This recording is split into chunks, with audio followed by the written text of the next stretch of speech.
Stephen Jones. Well, starting off with that time lapse looking off towards the west, you can see had a little bit more cloud cover than I was originally forecasting for today, but not too bad. Kept us just slightly colder than I was forecasting as well, getting up to that 84-degree mark.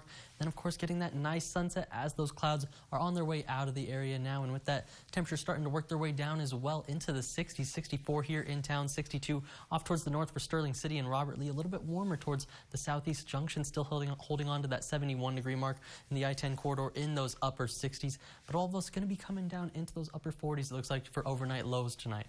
Winds still out of the north in the wake of that cold front, about 10 to 15 miles an hour for most of us. Ozona still seeing some breezy gusts up towards that 30-mile-an-hour mark, but those should start coming down as well into the overnight hours.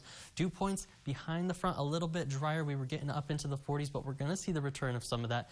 Right now, 30-degree dew point here in town. Relative humidity indices in the 20s for all of us across the Concho Valley. But taking a look at that moisture tracker over the next 72 hours, we're going to watch more of these greens making their resurgence. Already seeing those southerly flow by tomorrow once again. Then by Wednesday, you could see starting to get a good setup in terms of moisture. Those blues even making their way into the Rio Grande Valley, and those greens setting up pretty well across the Lone Star State. And with that, the upper level pattern going to be aiding us as well with some dynamics. The main troughs is going to be staying off to the north, but going to see a little bit of that subtropical flow sending some energy our way by Wednesday into Thursday. A little bit of a cold front stirs up some action. We get some storms and showers is what it's looking like starting from Wednesday night into that Friday morning time frame.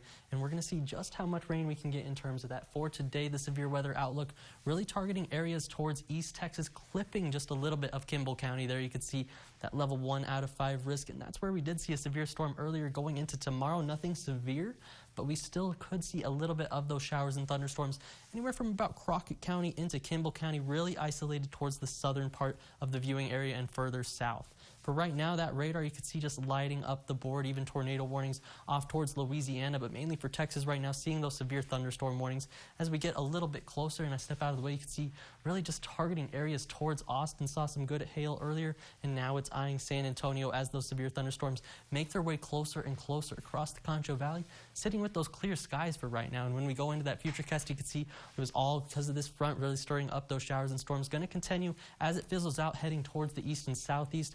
For us here in the Concho Valley, sitting pretty calm for these next 2 days.